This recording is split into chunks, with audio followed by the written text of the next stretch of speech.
Baik, Assalamualaikum, selamat malam. Terima kasih kepada anda kerana setia bersama Bernama TV pada malam ini. Ruang Bicara kembali. Hari ini sekali lagi anda bersama saya, Syuhaimi Muhammad. Dan pastinya dalam tempoh sejak Mac sehinggalah hari ini, ya pastinya kita rindukan akan satu patah yang menyebut jauh berjalan, luas pemandangan. Itulah jauh berjalan, tapi dalam tempoh pandemik ini, dalam tempoh PKP yang kita masih lagi, kalau di Kuala Lumpur, di Selangor, di Putrajaya masih lagi berada di fasa 1, ada negeri, di beberapa negeri yang telah pun melalui fasa 2, kita sebenarnya rindu untuk melancong. Tak kira lah, kalau dulu pelancongan tu kita lihat, orang rakyat Malaysia suka melancong ke luar negara. Namun dalam keadaan sekarang ni, dapat melancong di dalam negeri itu sendiri dah merupakan satu rasa yang cukup gembira kepada kita. Dan kalau kita melihat, ya, Terengganu Learning juga antara negeri yang terjejas sama dalam sektor pelancongan, di mana sejak awal lagi kalau kita lihat banyak negeri-negeri yang terpaksa, ya, sektor pelancongannya ditutup, malah hotel-hotel juga ditutup. Itu antara kesan yang nyata yang telah pun berlaku, di mana ramai juga pekerja-pekerja yang diberhentikan, dan inilah yang hakikat yang perlu kita rasai, yang perlu kita hadapi. Jadi kalau kita lihat rentetannya Mac tahun lalu sehingga hari ini, kita terus juga sebenarnya menerima laporan mengenai sektor pelancongan yang berkaitan terjejas, baik sektor industri hiliran pelancongan itu juga terjejas. Jadi pendek kata, semua terjejas. Bagi negeri Terengganu yang juga terkenal dengan slogan negeri cantik budaya menarik, negeri Terengganu Darul Iman itu sendiri yang turut mendapat julukan Permata Pantai Timur, pasti terjejas teruk, ya. Kalau kita perhatikan pesisir pantainya yang sepanjang 225 km dengan 7 bahagian pentadbiran dari Besut sampailah ke Maman, pesisir pantai itu cukup menarik. Malah dengan kepulauan yang menawarkan, ya, pengalaman cukup indah juga, pasti menggamit rasa untuk kita datang ke pulau-pulau seperti Pulau Perhentian, Pulau Redang itu sendiri. Jadi pada malam ini sebenarnya kalau kita nak bercakap tentang tajuk kita pada malam ini ialah pelancongan pasca pandemik, bersediakah Terengganu? Bersama saya di talian pada malam ini ialah Yang Berhormat Tuan Arifin Draman, merupakan Exco Pelancongan Kebudayaan dan Teknologi Digital Terengganu. Assalamualaikum YB. Waalaikumsalam warahmatullahi wabarakatuh, Encik Suhaimi. Ya YB, terima kasih YB kerana bersama Ruang Bicara pada malam ini. Terengganu Learning untuk sektor pelancongan. Hari ini hari kedua pelancongan domestik itu dibuka. Terengganu dah pun berada di fasa 2. Jadi bagaimana agaknya sedikit gambaran YB mengenai sektor pelancongan yang masuk hari kedua di Terengganu hari ini? Alhamdulillah, pertama sekali saya ucap terima kasih kepada host kita Encik Suhaimi Muhammad, dan juga saya ucap terima kasih kepada Bernama lah kerana sudi bersama dengan kami jauh daripada Terengganu. Alhamdulillah, kerajaan mengisytiharkan fasa SOP untuk pelan pemulihan negara. Terengganu berada di fasa yang kedua sekarang ni. Dan walaupun ada negeri-negeri masih fasa yang pertama, dan juga kerajaan telah mengisytiharkan beberapa kemudahan untuk orang yang menerima 2 dos suntikan. Antaranya bagi negeri yang berada di fasa yang kedua, aktiviti pelancongan dibenarkan dalam negeri yang sama, yang melibatkan hotel dan homestay. Tetamu yang lengkap divaksinasi dibenarkan untuk melakukan aktiviti pelancongan dalam negeri yang sama dengan mengemukakan sijil digital vaksinasi. Kemudian adalah beberapa perkara yang lain lagi. Cuma Terengganu memanglah kita oleh kerana masih berada di fasa yang kedua, kita masih menunggu sebenarnya fasa yang ketiga, sebab walaupun dibenarkan untuk orang yang sudah divaksin 2 kali boleh mereka bergerak, tetapi masih ramai menunggu sebenarnya kita berada di fasa yang ketiga. Jadi masih lagi lah, maksudnya pelancongan dia tidak dikatakan sebagai 10 hari bulan tidak memenuhi di pantai, di pulau, di Kenyir. Kita masih lagi berada dalam keadaan pemulihan insya-Allah untuk bergerak kepada fasa yang ketiga. Ya, itu suasana yang berada di Terengganu sekarang ni. Okey. Bercakap tentang pemulihan itu sendiri, pasti kerajaan negeri Terengganu, ya, YB sendiri sebagai Exco Pelancongan Kebudayaan dan Teknologi Digital, apa agaknya strategi pemulihan yang diambil oleh kerajaan negeri sendiri, YB? Sebenarnya kita sedang melakukan pelbagai pemulihan untuk sektor pelancongan kita lah, sebab oleh kerana kita melalui masa yang panjang bermula daripada tahun 2019, hujung kita pandemik, kemudian 2020, sekarang ni 2021 dah berada dalam bulan Ogos. Tentulah kita mengadakan beberapa perancangan, antaranya yang kita buat sejak diumumkan PKP bermula Disember, khususnya pada tahun 2021, sebenarnya memang Terengganu kita lihat sepi dan juga kakulah. Sebab itulah kerajaan negeri antaranya melalui Jabatan Pelancongan Negeri Terengganu telah merangka pelan pemulihan pelancongan Terengganu bagi menangani wabak ni. Antaranya kita buat 3 agenda kita. Yang pertama sekali, reopening safely, pembukaan semula sektor pelancongan dengan selamat. Sebab itulah kita telah meletakkan selari dengan kerajaan pusat, kerajaan negeri dalam pelbagai sektor. Kita mempercepatkan proses vaksin khususnya kepada penggiat pelancongan Negeri Terengganu secara menyeluruh, dan satu program khas bagi mempercepatkan proses ni telah dirancang sebenarnya. Jadi sebab itulah sebanyak 100% penduduk di Pulau Terengganu kita jangka akan kita selesai divaksin dan mencapai imuniti kelompok lah di pulau-pulau Negeri Terengganu kita letak sehingga awal September tahun 2021. Ini adalah persediaan kita untuk reopening safely. Oleh kerana pulau ni dia berbeza lah macam pulau-pulau di pantai barat, oleh kerana kita ada musim tengkujuh. Jadi bulan 11, 12, 1, 2 sudah tak ramai dah yang pergi ke pulau.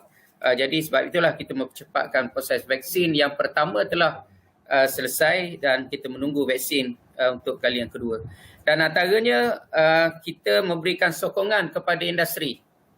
Antaranya kita memberikan bantuan one-off, sokongan di Direksi Pelancongan, membentuk insentif kewangan dan bukan kewangan lah. Antaranya kita bagi one-off kepada penggiat-penggiat industri.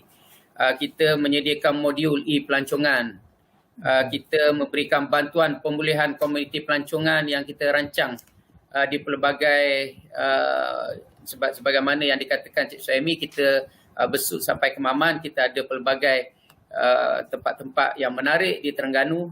InsyaAllah kita akan berikan bantuan pemulihan khususnya kepada komuniti pelancongan. Dan akhirnya yang ketiga, rancangan permintaan. Di mana pelancongan Negeri Terengganu ni insya-Allah akan mempromosi dengan menggunakan pelbagai kaedah, antaranya teknologi digital lah. Antaranya kita menggunakan VR 360, video dan gambar 360 bagi menghidupkan semula industri pelancongan. InsyaAllah kita akan melancarkan video yang berkonsepkan menyokong kepada Sustainable Development Goals, insya-Allah. Dan kaedah ini akan mempromosikan Terengganu sebagai destinasi pelancongan yang selamat dan rendah risiko COVID-19. InsyaAllah akan memperkenalkan Terengganu, we are the safe to visit. Jadi ini target kita, ini perancangan kita insyaAllah bagi kerana kita yakin, kita mengharapkan dan apa yang berlaku dulu apabila dibuka sahaja dan selamat untuk datang ke Terengganu, ramai berpusu-pusu orang yang khususnya apabila dibenarkan merentas negeri, saya ataupun kami daripada kerajaan negeri mengharapkan ramai orang datang ke Terengganu sebagaimana tahun 2020, khususnya pada akhir tahun yang lalu. Okey, jadi kalau kita melihat juga YB dengan perancangan pelan pemulihan oleh kerajaan negeri di bawah YB sendiri sebagai exco-nya, dengan proses vaksinasi bagi pekerja-pekerja hotel di resort di pulau. Jadi berapa lama agaknya jangka masa pemulihan itu YB? Sebab untuk Negeri Terengganu yang berada di fasa 2 telah pun dibuka pada hari semalam Selasa, hari ini Rabu. Jadi tempoh untuk memberikan keyakinan kepada pelancongan domestik itu sendiri, bagi rakyat Negeri Terengganu sendiri untuk melancong. Ini bukan satu kerja mudah untuk kita menanam keyakinan. Kalau di Kuala Lumpur kita melihat bahawa hotel-hotel itu dijadikan pusat kuarantin. Ada stigma di situ. Jadi kalau di Terengganu sendiri bagaimana? Apa kaedah untuk menanam keyakinan bagi pelancongan tempatan untuk keluar melancong ke-7 daerah itu sendiri, YB? Ya. Sebenarnya memang target kita permulaannya apabila dibuka 10 hari bulan adalah pelancong-pelancong domestik khususnya di Terengganu. Apabila dibenarkan kita merentas daerah khususnya yang telah vaksin 2 kali, kita mengharapkan yang pertama sekali pelancong domestik daripada Terengganu sendiri. Yang kedua pelancong domestik daripada luar insya-Allah selepas daripada ni.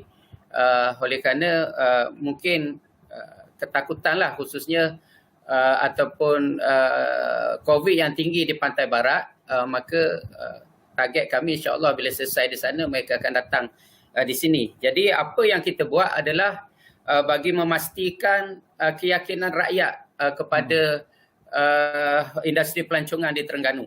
Jadi usaha yang pertama yang kita buat adalah kita mengadakan vaksinasi yang memperlengkapkan vaksinasi. Saya bagi contoh, kita mengadakan program outreach vaksinasi, antaranya yang telah kita buatlah, kita utamakan di pulau-pulau Peranginan dan di Tasik, di negeri Terengganu, Tasik Kenyir. Antaranya kita mulakan yang pertama dulu di Pulau Kapas, 60 dos kita buat.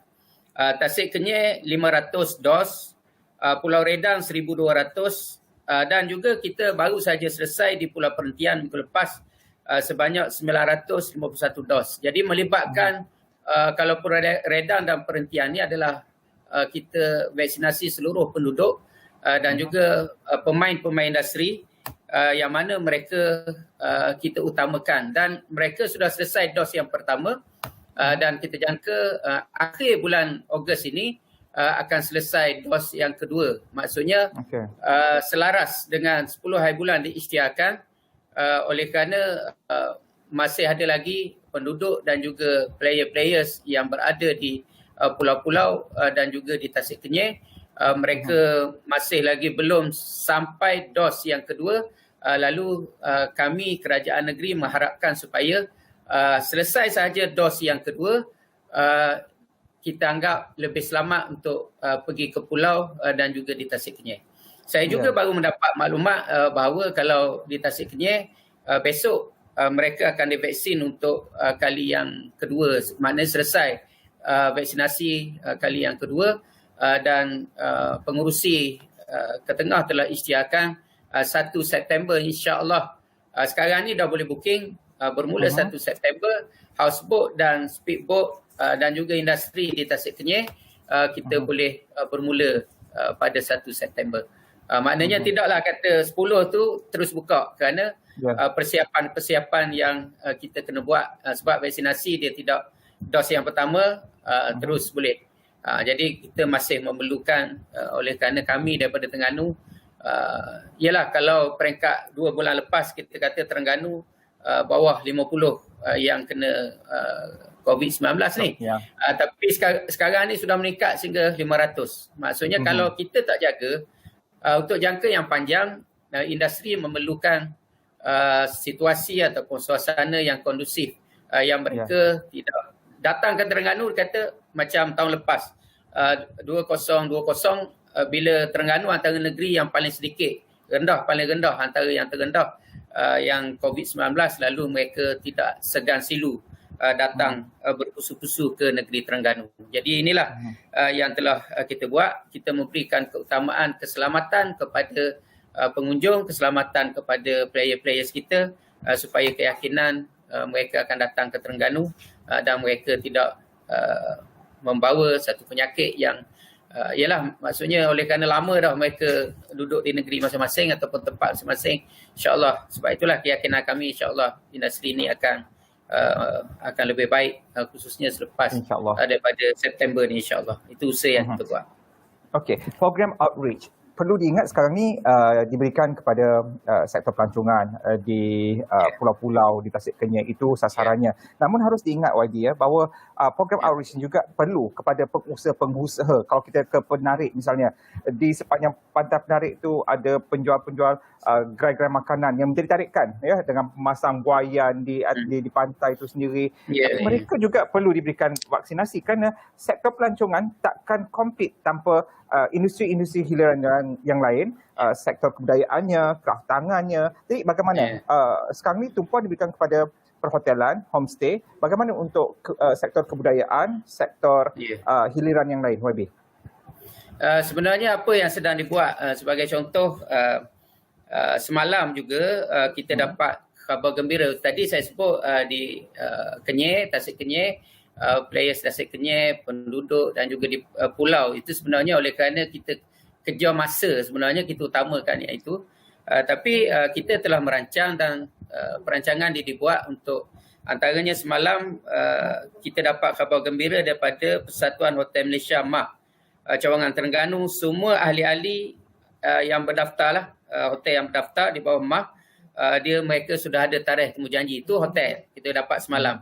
Maksudnya selepas daripada Tasik Kenyir, di pulau kita telah outreach kepada hotel-hotel, dan sebagaimana yang Cik Suhaimi sebut, sebenarnya dalam perancangan kita, kami telah berbincang dengan DO pegawai-pegawai daerah, supaya sebenarnya kita sedang mengumpulkan dapat saja berapa jumlah pemain-pemain industri daripada Besut sampai ke Maman. Kalau yang berada di Besut, sebagai contoh saya bagi contoh yang mana player-players di pulau yang mereka oleh kerana masih bercuti lagi berada di serata negeri Terengganu, kita kumpulkan di mainland ni, di daratan. Kita dah maklum kepada Tuan DO. Contohnya kalau baru ni kita pergi di Pulau Perhentian, Tuan DO Besut, kita kata kumpulkan mereka dan mereka bersedia. Sama juga Marang dan semua daerah-daerah yang lain, semua pemain-pemain industri pelancongan ni yang berada di merata tempat di negeri Terengganu, kita akan utamakan insya-Allah. Jadi kita kumpulkan nama mereka, kita akan berikan. Ini sebagai satu usaha lah yang penerusan yang akan kita buat, dan sebahagian besar sebenarnya di kalangan mereka telah divaksin paling tidak sekali, dan insya-Allah kita akan cukupkan untuk 2 kali insya-Allah.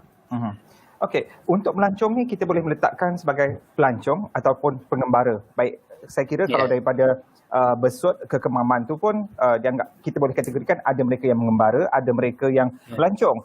Jadi dalam kes seperti ini, YB, bagaimana pula agaknya kalau saya melancong, saya akan mix around with the local. Kita akan bergaul dengan masyarakat setempat untuk lebih kenal budayanya. Itu yang penting bagi saya. Tapi kalau masyarakat setempat itu sendiri belum divaksin, ia juga memberikan risiko. Ya, kita faham, YB sebut tadi beberapa kali dah ada program vaksinasi, tapi adakah itu menjamin keselamatan pelancong walaupun ia dilihat sebagai pelancongan domestik, YB? Yalah, oleh kerana isu COVID ni adalah isu bukan saja di Terengganu, tapi kami sebenarnya di bawah Majlis Keselamatan Negeri, KKM, Kerajaan Negeri, kita bermesyuarat setiap minggu bagi memastikan keselamatan rakyat lah. Jadi bukan saja dalam sektor pelancongan, tapi dalam semua, untuk memastikan seluruh penduduk. Sebab itulah apa yang kami sarankan kepada kerajaan pusat, supaya jangan saja terlihat kes yang tinggi di Pantai Barat dengan melupakan kerajaan negeri. Alhamdulillah untuk Julai dan Ogos ni kita mendapat dos ataupun vaksin yang insya-Allah jumlah yang mencukupi untuk kita berpindah daripada fasa yang kedua kepada fasa yang ketiga. Ini usaha yang bersungguh-sungguh yang dibuat oleh kerajaan negeri. Tujuannya adalah memastikan khususnya sektor pelancongan lah. Sebab kita tahu ada daerah-daerah di Terengganu, saya tak sebutlah daerah mana yang tinggi COVID dia. Yang masih lagi banyak daerah di beberapa kawasan di Terengganu yang PKPD ada masih banyak lagi. Jadi kalau mereka yang berada di PKPD ni mereka keluar, tentulah mendapat kesan yang kita bimbang juga. Dia akan bila berlakunya pergerakan ni menyebabkan COVID-19 akan dia boleh merebak ke beberapa tempat. Walau bagaimanapun kita tak boleh menghalang apabila kita masih mengikut SOP yang ditetapkan oleh Majlis Keselamatan Negara lah, khususnya di peringkat pusat, dan apa yang diisytiharkan oleh kerajaan, oleh kerana umpamanya mereka telah dibenarkan apabila 10 hari bulan apa boleh dibuat, apa tak boleh dibuat, dan kerajaan di bawah MOTAC sendiri mengisytiharkan gelembung pelancongan yang mana lebih kepada domestik. Jadi kami sangat-sangat mengalu-alukan, tapi kami meletakkan syarat yang ketat. Sebagai contoh, walaupun dibenarkan contohnya di pulau ada yang kata 10 hari bulan boleh pergi ke pulau, tapi aktiviti masih banyak, tak boleh diving, tak boleh ni, tak boleh ni. Kemudian ada pengusaha kata walaupun telah di-scan di masa nak masuk ke pulau tu di jetty di mainland, di tempat mereka akan swab test juga. Jadi ni usaha yang dibuat setengah-setengah pengusaha kerana mereka tidak mahu apabila datang saja ke tempat mereka ada orang yang dijangkiti yang menyebabkan penginapan mereka, hotel mereka, pengusaha yang mereka terpaksa tanggung. Jadi itu yang kita bincang dan ada usaha sehingga peringkat itulah bagi memastikan keselamatan kita. Okey. Jadi kalau kita dapat perhatikan di visual ini, inilah rasa kerinduan di Kuala Terengganu itu sendiri dengan ICT-nya, kalau di Pantai Menaranya, pantai yang bersihnya. Jadi kerinduan itu memang terus menggamit untuk kita ke Terengganu pada ketika ini. Tapi YB, untuk sekarang ini adalah fasa 2. Bagaimana selepas ini kalau kita perhatikan dibuka untuk fasa yang seterusnya, rentas negeri juga mungkin akan dibolehkan selepas ini. Apa pendekatan kerajaan negeri pula dalam hal ini bagi memastikan keselamatan? Bagi saya, tumpuan di jetty misalnya, kita bimbang orang ramai datang nak bercuti selepas kita terkurung lama, mereka berebut-rebut di jetty. Satu pemantauan perlu di situ. Dan selepas ini, adakah dengan portfolio YB sendiri sebagai Exco Teknologi Digital, adakah kerajaan Terengganu cuba mengubah sedikit dengan virtual tour, pelancongan secara virtual itu sendiri, kerana di negara-negara lain mereka dah mula mempraktikkan pelancongan secara virtual ini, YB. Memanglah satu usaha yang sedang dibuat oleh kerajaan negeri. Sebagaimana kita melihat pada tahun lepas, saya bagi contoh Pulau Kapas. Pulau Kapas tu hanya beberapa kilo dan sangat dekat dengan mainland, tanah besar. Jadi mereka pelancongan ni mereka lebih kepada mereka pergi dalam bentuk day trip. Dan sekarang ni day trip juga telah berlaku di Pulau Redang, Pulau Perhentian, menyebabkan orang yang datang sepatutnya 12 orang satu bot, tiba-tiba sehingga 20, 30. Kemudian jetty yang sepatutnya mereka naik pukul 8, pukul 7 dah naik. Sepatutnya balik untuk keselamatan mereka dalam pukul 2, pukul 3 sehingga pukul 8, pukul 9 misalnya sebagai contoh, apabila ramai sangat. Sebab itulah dalam keadaan begini kita telah meletakkan keselamatan yang tertentu. InsyaAllah kita telah berbincang kalau dibesut pihak majlis daerah sendiri, kemudian misalnya di Marang sendiri, mereka telah mengadakan perbincangan awal untuk memastikan perkara-perkara ini tidak berlaku lagi lah. Yang penting sekali adalah keselamatan pelancong. Dan kita insyaAllah kita akan gunakan teknologi-teknologi lah baru, antaranya untuk menangani COVID ni. Sebenarnya kami sedang testing, saya nak sebut jugalah AI, Artificial Intelligence, batuk yang telah kita test. Kita akan dalam perancangan sebenarnya, umpamanya orang yang datang ke Terengganu, kajian awal yang kita buat, COVID yang melanda negeri Terengganu ni kebanyakannya asalnya berpunca daripada rentas negeri. Kemudian dia berkembang dalam komuniti. Jadi kami telah, saya sendiri sebagai Exco Digital telah ada satu program sistem yang kita buat AI batuk yang mengesan awal orang yang COVID ni. Kalau kita dapati mereka ada satu kaedah jenis batuk yang tertentu yang batuk ni sebenarnya batuk COVID.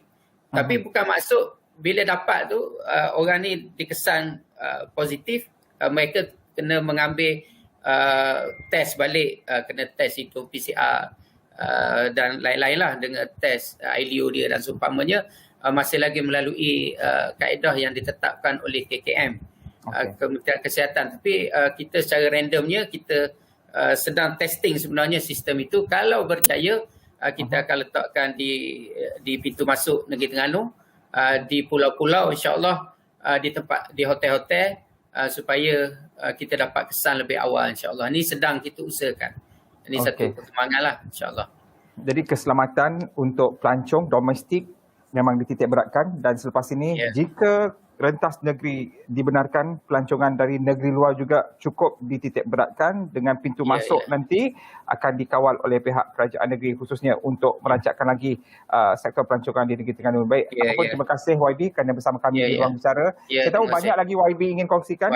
Menarik lagi tentang AI batuk. Mungkin selepas ini kita boleh bincang, kita melihat apakah agaknya AI batuk ini yang dengan lebih terperinci. Jadi sekali lagi terima kasih YB. Jadi dengan itu kita mengharapkan warga Terengganu sendiri dengan kebenaran kerajaan dan selepas menerima vaksinasi 2 dos dan ada gap 2 minggu jika dilihat dari segi beberapa jenis vaksin, maka ambillah peluang ini untuk merancangkan, untuk menghidupkan kembali sektor pelancongan negeri. Jadi sekian saja daripada saya, Syuhaimi Muhammad. Assalamualaikum.